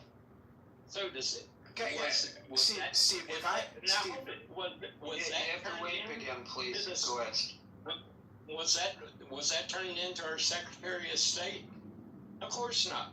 But it was a known quantity of things that was going on at the time. People knew it. Was it reported? Was it part of the state statistics on voter fraud? Never was. But it was a well-known fact. I'll concede to my state. Let's say in my state, right? I'll stipulate this too. Let's say in my state of Pennsylvania, okay? Over the past 30 years that Heritage studied, let's say that, would it be fair to say, I'd say, let's go outlandish.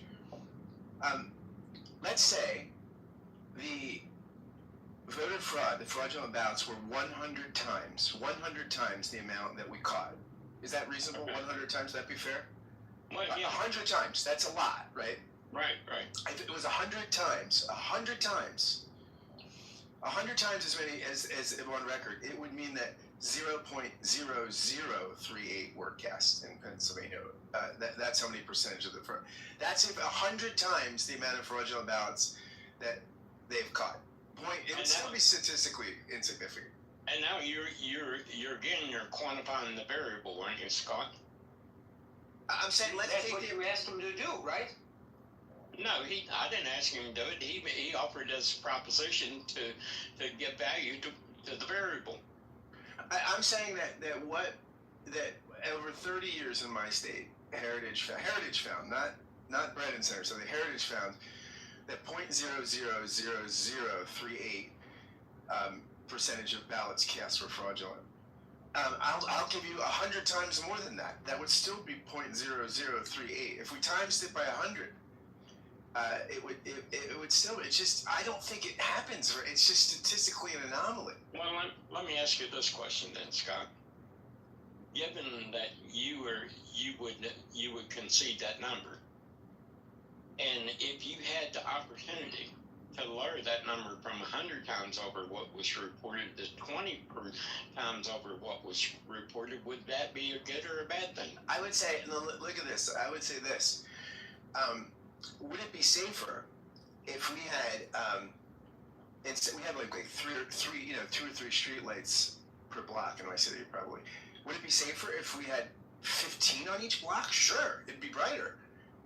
But I don't know that we need that much safety. The same thing. I don't think, even if it was 0.0038, which I don't think it is, but I'm just exaggerating for the point. No, I don't think it's good money. Even if that's the amount of fraudulent, if 0.0038, that's times what we have on record by 100. Even if that was the number, no, I don't think it's. I think we're already spending enough money if that was the number. But the number we're finding is 0.00038. Scott, let me ask you this. Why did your Supreme Court have to go back and correct earlier decision about ballots that was cast in 2020? That woman, okay, that's it. Look, that's a great question. I mean, why did they do that? Because the Secretary of State, made a judgment call, right, to extend the ballot deadline, and the court upheld it at first, and then it was overturned. Right, that was a judgment call during COVID. There's still nothing about that if influenced the election. Scott, the time, place, and manner in the election clause in the U.S. Constitution is very clear. The Secretary of your state had to be acutely aware of that constitutional provision. So what does that point to that your Secretary of State done? Your Secretary of State decided on her own that she was going to amend the U.S. Constitution because she thought it was necessary. Right, it was right, and we have a process, right? We have a process that was looked at, and it was found she was in error, right? She made a judgment call. Yeah. She made a judgment call. U.S. Constitution. Yeah. See, that doesn't mean the elections are fraudulent, right? I mean, that doesn't mean that changed the election. That doesn't mean, but yeah, and most, as Gary said before, an overwhelming number of, none of these cases, 70 or 80 cases, none of these things have shown any fraud, right? I mean, it's just not. This has been litigated more than any election in my lifetime, right? And it's largely because Trump can't deal with the fact that he lost. We would not be if Trump could be as big of a man as Nixon, or as Al Gore, or as Hillary Clinton, and just say, "Hey, I lost an election. It happens." But he can't do it. His ego cannot allow, and so we have to do all of this. Possibly expend all these resources on something that's not a crisis because of Trump's ego. But Scott, there is another component to this, and I had a constituent come up to me one time, irate, was convinced about all the nefarious stuff that was going on within our body, and I told him, I said, I'll bring you right in here. We'll open the books. We'll go page by page. You can look at whatever you want to see if what I'm telling you is correct or incorrect. Now, they could have done a Freedom of Information Act and got the same thing. They could have done that. But what I was trying to do was instill in the people that was placing confidence in us to express their will, that there was nothing to hide, that I had no nefarious intent for anything that I was doing. So I made the offer. Did I go above and beyond? Yeah. If I would have done what would have been normal, I told them, I said, go fill out a Freedom of Information Act, and it'll give you what you need. But that wasn't my intention. My intention was to restore in that particular person confidence that they could come down and talk to me about whatever the subject was, and I'm going to shoot straight with them. I mean, whenever you inject something into politics and you get some kind of angst within the populace, the best thing to do is find a way to come clean and mitigate it to the best of your ability. Does that mean sometimes you go above and beyond what would be normally reasonable? Yes, it does. But the benefit of that is you have a satisfied electorate that is more willing to go along with you the next time. And I'll leave it. Wouldn't it be better if we had to bring our birth certificates and somebody that could verify that we were who we said? Everybody had to have a buddy. I mean, we could do that too. I mean, we could go as excessively as we want. I don't think it's, well, look, I think we might have to deal with this. You're right. I think we do have to deal with this because there is a crisis of confidence right now, largely with one group of people and largely with one group of people within one party, which Trump has started. Right, I mean, Trump. If Trump would have conceded that election, like Al Gore did, like Nixon did, like other people have done in close elections, we wouldn't have this problem. But Trump's ego cannot handle it, right? And it's so bad. I know, and there's probably a lot to that. You're probably exactly right. There's probably a lot to that. But like I posed to Gary, is the fact during the pandemic that one party generates 7 or 8 million more votes than when you're out of a pandemic. At what level does that make any sense? At what level? Well, I mean, look, I think that, this has been studied a lot, right? And it's interesting because there's this democracy lab at Stanford. I actually had one of these people on my podcast, not to talk about that, but they said that mail-in had no impact, that it was a high turnout election. They said, I mean, for various reasons. Yeah, I'd have to look at all the data, right? I mean, I do think... you had the obvious impediment of fear of getting COVID and the fear of going out in public, and this should have led to less people. You know what, I will say, no, the anecdotes are not evidence, right? Anecdotes are not evidence. But I waited one of the longest. When I voted for 2020, I voted 3:30 or 4 o'clock in the afternoon. I was living in the city, but I was still registered in the suburbs. I hadn't my registration change hadn't kicked over yet, and so I had to take an hour train ride out, and I waited over an hour to vote in that. It's the longest I've ever waited in an election ever, and that was 2020 during COVID. God, was you a COVID spreader? Shame on you. I was a super spreader, right? I'm just Can I ask you a question? I think COVID might actually have had a converse impact. People get pent up. They don't like being pent up. Therefore, they want to get out and go. And it didn't help that they were cramped up in their homes and watching cable television like everybody and your mother. And I think because that was one of the largest turnout elections I've ever worked. When I worked in Georgia, in Fulton and Cobb counties during the runoff after the election, and there was just a huge amount of people. So I think counterintuitively, COVID actually set the stage for more people to be interested rather than less people to be interested, because there was so much less that they were doing. And you know, Marshall and Gary and Scott all, part of this stuff I'm just trying to throw out contrarian points for people to consider. Not that I really believe all the points I've said, but we tend to get in these conversations where different views and different things will never be brought to the surface to be considered. And part of my conversation is just bringing something to the fore, and well, you might want to consider this. Throw it out in the trash or maul it in your mind a little bit. But it is something that people talk about, and it's something you may want to consider. The thing that always comes to my mind is the 1876 election between Rutherford B. Hayes and Samuel Tilden. And it affected the Democratic Party for 3 generations. And one of the measures that was taken as a confidence-boosting measure, Steve, was the Electoral Count Act of 1886, which was put in place to help prevent some of the super close results that they had gotten previously. So I do think you're right, confidence-boosting measures are important. And I was saying, Steve, go ahead, Steve. Yeah, go ahead. Go ahead, Gary, I'm sorry. I was going to say to your final point, that's the beauty of this forum.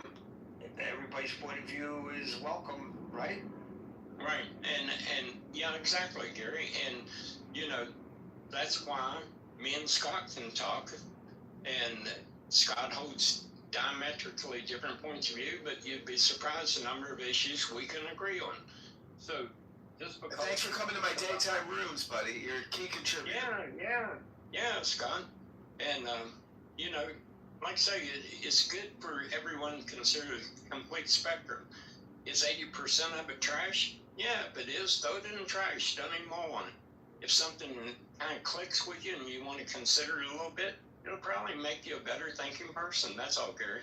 Like you and me, Steve, you and I can both agree that the first time we went to a Mexican restaurant, it was a phenomenal experience. And the second time we went to a Mexican restaurant, how dare they consider that Mexican? How dare they even consider that? That's right, Gary. I was actually embarrassed. Over that, Gary. Well, next time I'm coming through West Virginia, you'll make it up to me, because I think next time it's your turn to buy. It is. I will too, Gary. I'll make sure I flush out a good restaurant for us next time. Thank you, Adam.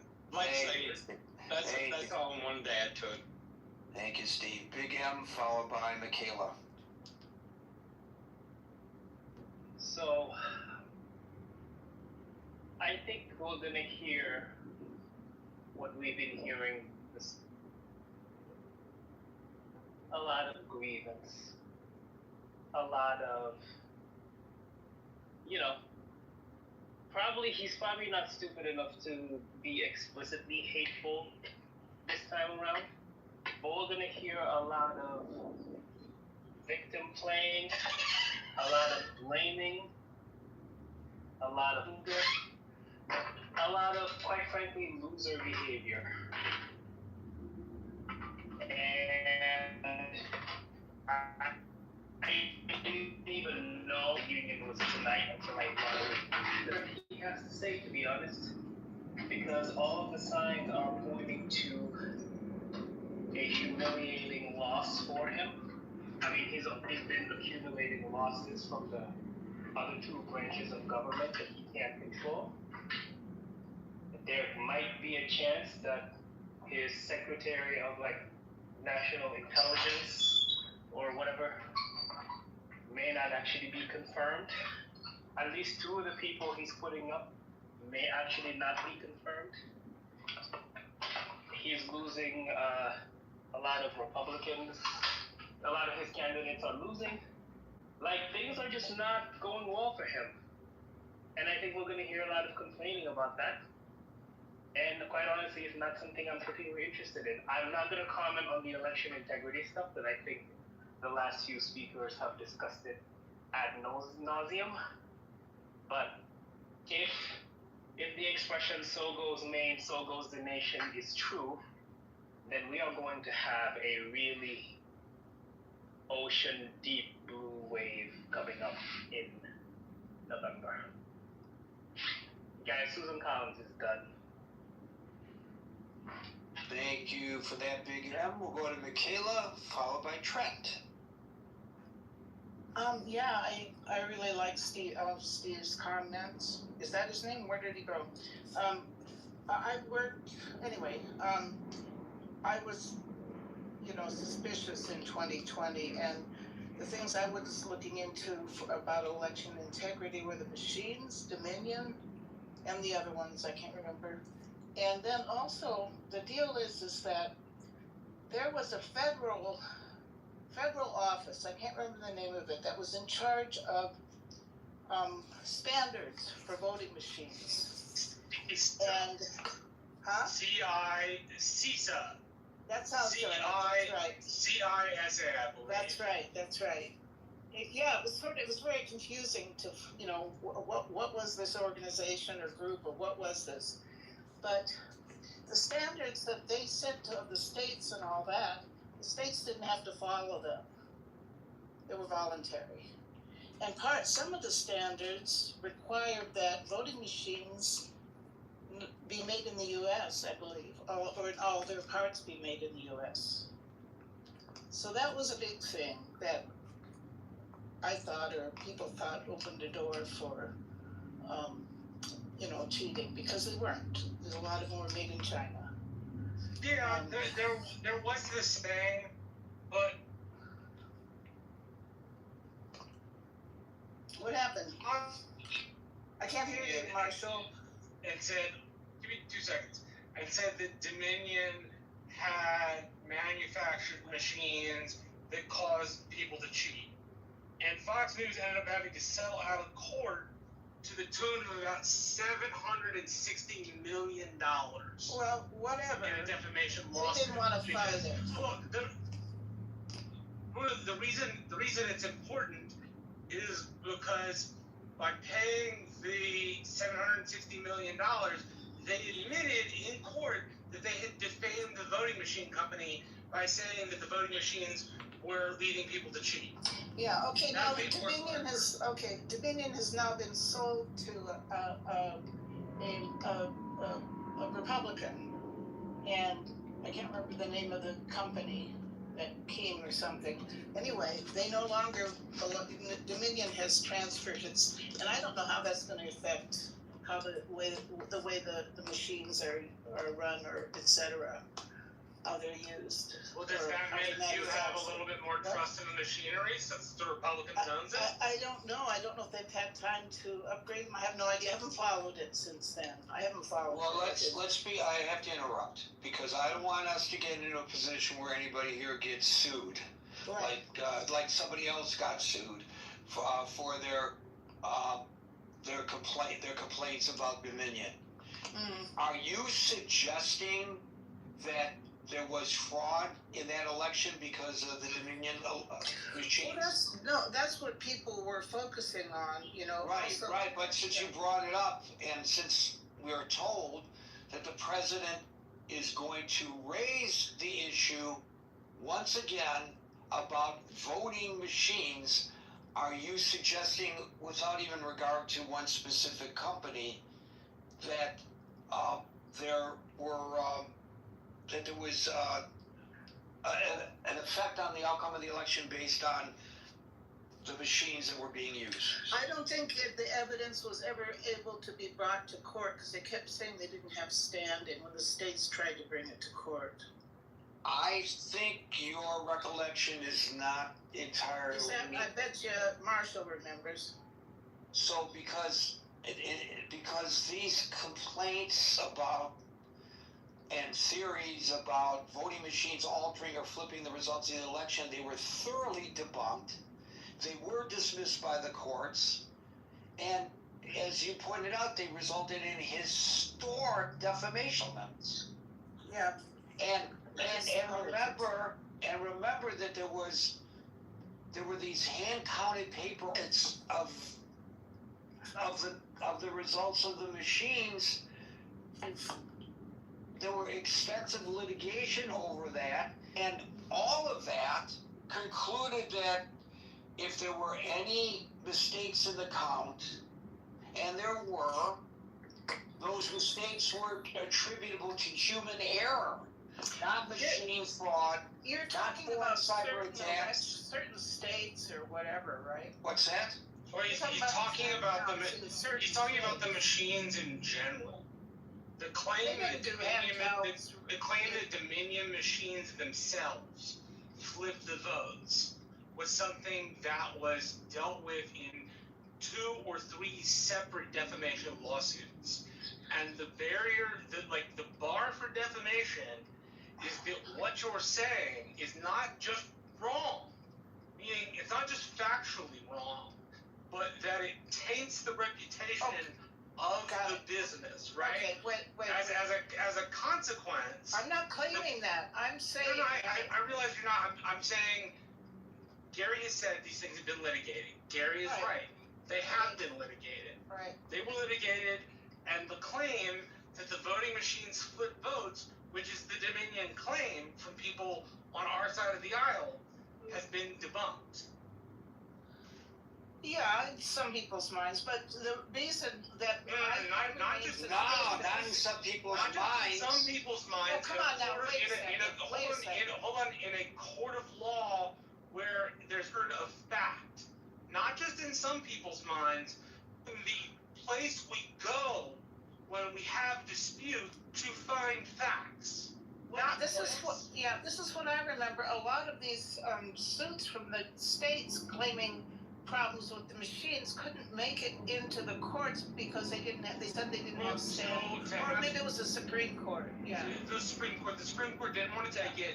To have anything, you first have to have an injury, which means the thing you say has to be true. Upon investigation of the Dominion voting machines, the claims weren't true. And this isn't Marshall saying this. This is at least 3 federal courts of law saying this. Which again, the federal courts of law. Well, they said so they really did a deep investigation. Yes. The courts. Yes, because you have to be able to prove defamation beyond a reasonable doubt. So the courts did the investigation and said they didn't have standing. The adversarial process in the court did the investigation. Okay. All right. I will point out that with regard, there were 2 companies who that were primarily mentioned in the these. or something, or The other one was Smartmatic. Smartmatics, right? So in one case that I'm not going to go into those of it. Yeah, I can't remember all these. I can, but I'm not going to go into them. Yeah. But I just want to put that in one case that resulted in a massive settlement. There was documentation that showed. Yeah, Fox. Yeah. Right. Yes, I don't want to get into the specifics. Right. Okay. Okay. Fine. I'm asking that we not get into the specifics for several reasons. Don't put me in a position where we can't discuss this. I understand. I'm not pushing it. Okay. I know, but I'm trying to present this in a manner which I feel comfortable presenting it. Okay. Not, you can present it any way you want, but not in conversation with me. Right. I hope you understand my position. I do. Okay, so I'm just saying that in one of the settlements, prior to reaching a settlement, discovery showed that the people making the claims knew that they were false. Boom! There's your evidence. And in the other one, which there was a settlement, the company that was being sued made a public apology acknowledging that they had presented to the general public a falsehood. So this is not something in the minds of some people. This is facts in evidence that you can look up. Yeah, okay, all right. Another concern that really bothered me, though, was because of COVID, all the mail-in voting that we hadn't done before to that great extent. It continues now. Like, we started it during COVID, and now we're continuing it. And all the extended voting times, mail-in, we did not start mail-in balloting under COVID. No, okay, we extended it. The, we had it before, but we increased it. Yes, right? Yes, as is legal for states to do under. Right, but why do we need it to the extent that we had it during COVID? Why do we need it? It doesn't. That point's irrelevant to the time place clause. The time place manner clause says states get to decide. So, I'll give you an example. When I did this, when I was in Georgia, I did curing of ballots. So Georgia has this unique rule where if you filled out a ballot and it's been filled out improper mail-in ballot, they can have people go to your home, talk to you, and say, hey, you filled this out inappropriately, the signature didn't match, we want to get you on the phone with a lawyer, right? And Georgia law provides for that. So what I found, the vast majority of the time, I mean 90-some-odd% of the time when I was doing this, and it's an anecdote, and anecdotes aren't evidence, as Scott said, to take it for what it's worth, but it was that spouses were infirm. So you had a husband whose wife couldn't get out of the house, and so they had to mail in ballots. Or you had a wife whose husband couldn't get out of the house, so you had to mail in ballots, right? And it doesn't, having mail-in balloting today is just a little easier. It doesn't really matter why states want it. States are in control of their elections per the Constitution and are allowed to have mail-in go. I gotta go. The reason I brought that up is that would give people greater confidence if that was rolled back, if the states rolled that back. I gotta go. Thank you. So people can have confidence. The flip side of that is that they don't have confidence. They don't. Why do they not have confidence? I don't have confidence that mail-in balloting is secure, so we should eliminate mail-in balloting. I don't have confidence. Why? Because I've been lied to about mail-in balloting. Because as I pointed out earlier, the statistics show that there is statistically no fraud and for sure no significant fraud with mail-in balloting. It doesn't exist. But I've been told that mail-in balloting opens things up for fraud. So get rid of the mail-in balloting. Oh my God, we gotta get rid of it. I think a truthful recitation of a concern would be something like this.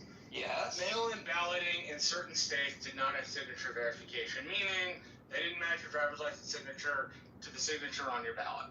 It also, in certain places, with states that did not clean up their rolls, and I only know this because I knock on doors for a living, you have people listed in houses that have not necessarily done change of address forms.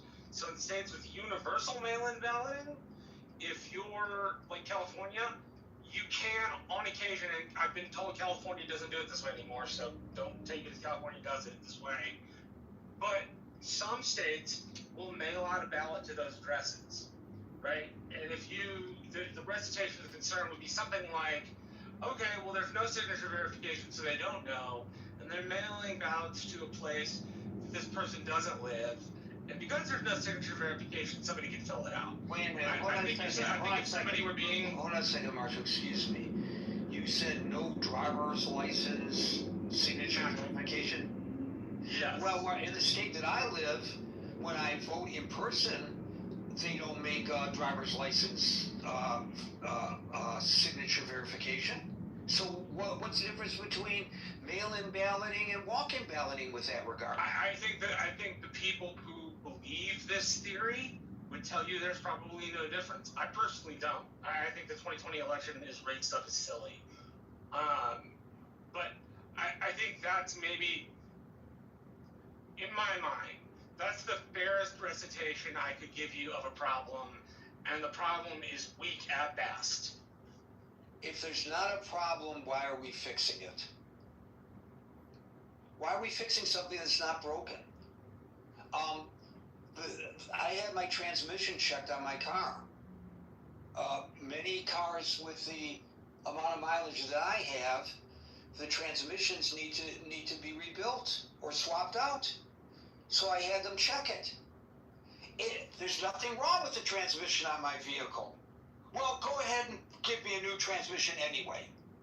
Because the transmission could go out. A transmission. Huh? I said, who wants to drop $5,000 on a transmission when you don't need one? Right. So why do we need legislation to protect us from voter fraud when I don't need one? I mean, look, you know my view on this. I honestly, I frankly don't think we do.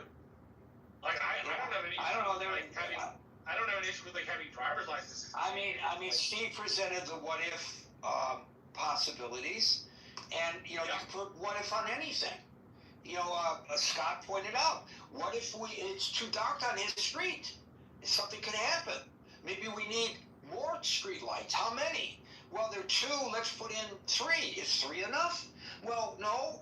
There's still areas that aren't covered where a mugger could hide. Let's put in 4. Is 4 enough? Well, no. Well, wait a minute. How many muggings have there been on that block where Scott lives? None. Well, but it could happen. So let's light it up like Times Square. Which, by the way, if you're in Times Square, you could get mugged, But that's besides the point, I guess. Why is the President of the United States presumably addressing the nation that all of the networks are going to preempt their programming? People are going to be watching on the internet. Some people are going to wait until the morning to see the recap or see clips on YouTube It's or going to whatever. disrupt the documentary that I really want to watch. Why are The we documentary about the fall doing of this? Why are we doing this to address a problem that has not been articulated unless he articulates something brand new tonight, which the White House hints that he may? I will tell you what I can. Give me 2 seconds, right? I'll tell you what I can do to like find a historical corollary for this. I will look at the 1876 election and see if there were any confidence boosted measures taken by the Rutherford B. Hayes administration, right? Because that would be an interesting corollary to know whether in 1876, when that election was disputed and the opposite party believed it was rigged for 35 years, high to low, to see if they advocated for confidence boosting measures. It would be interesting to know that, because it would give us some sort of mirror to hold up to ourselves. There's another point to be made, and then I'm going to get to Trent, and that is this.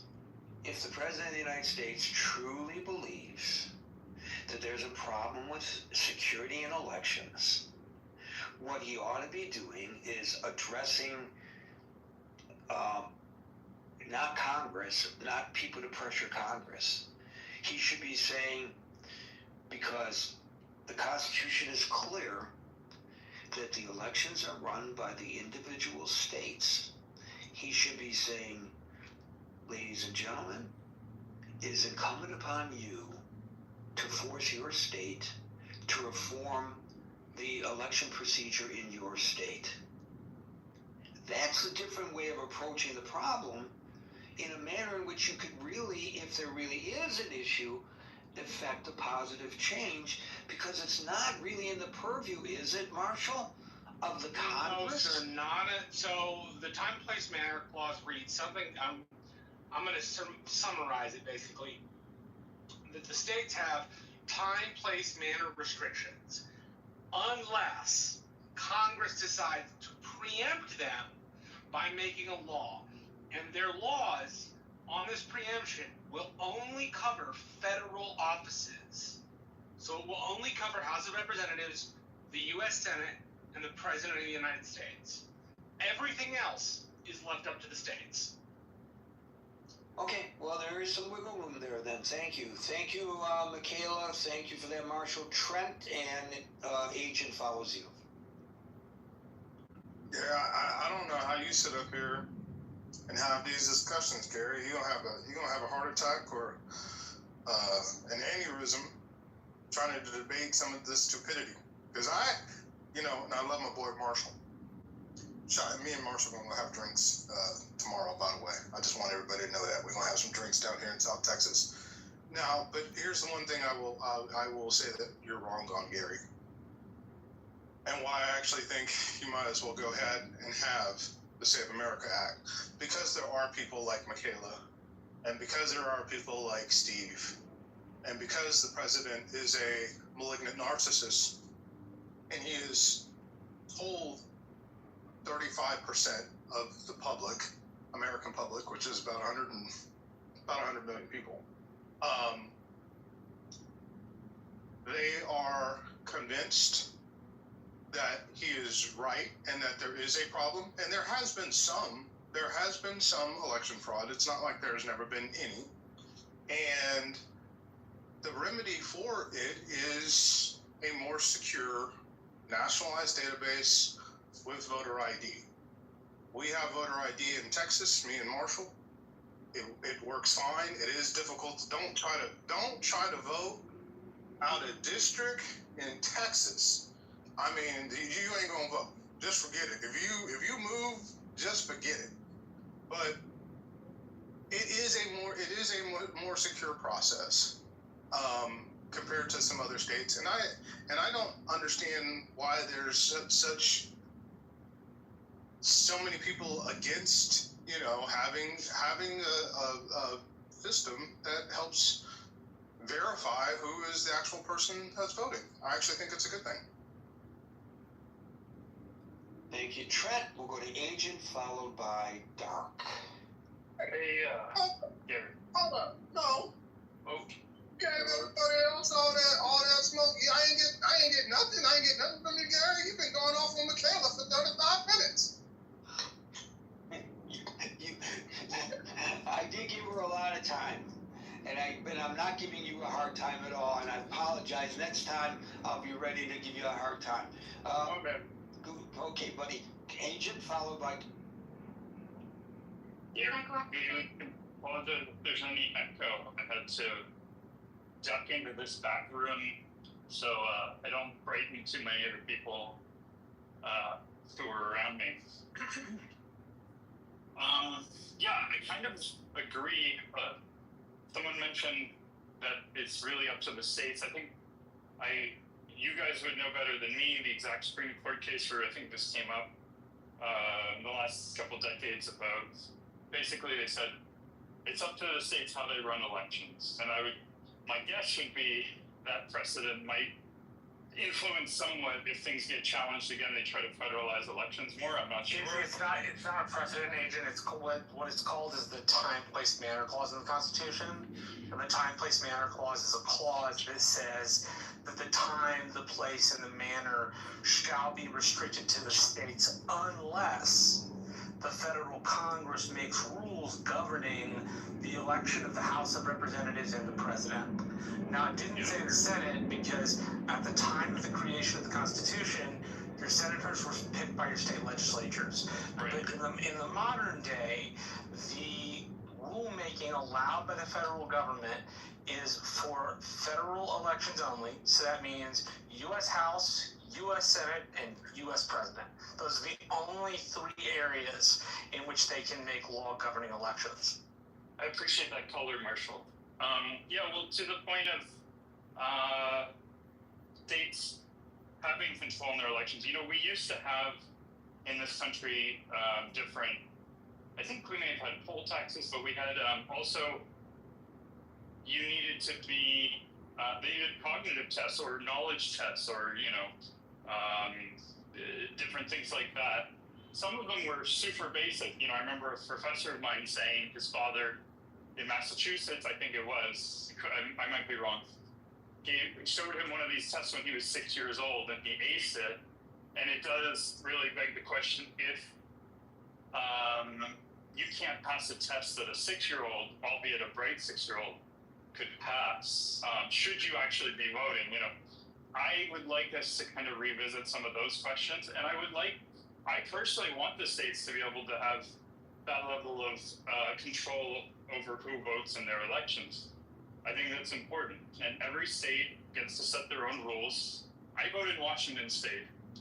Okay, people are Xing me out, so I don't know if they're far left or far right or what, but if they're MAGA and they just want Trump to decide every election, I'm not sure, but I'm getting the X's right now. Anyway, I'll keep going. I voted in Washington State, and I have voted now for over a decade by email. And I think some people get shocked without nobody's, to my knowledge, checking. Well, I'm not even doing a signature on it, to be honest. So, or maybe I do, but I do one of those electronic ones. I just copy and paste, and then I email it in, and and then they send me actually a receipt saying, we got your ballot, it's being counted. It's like, great.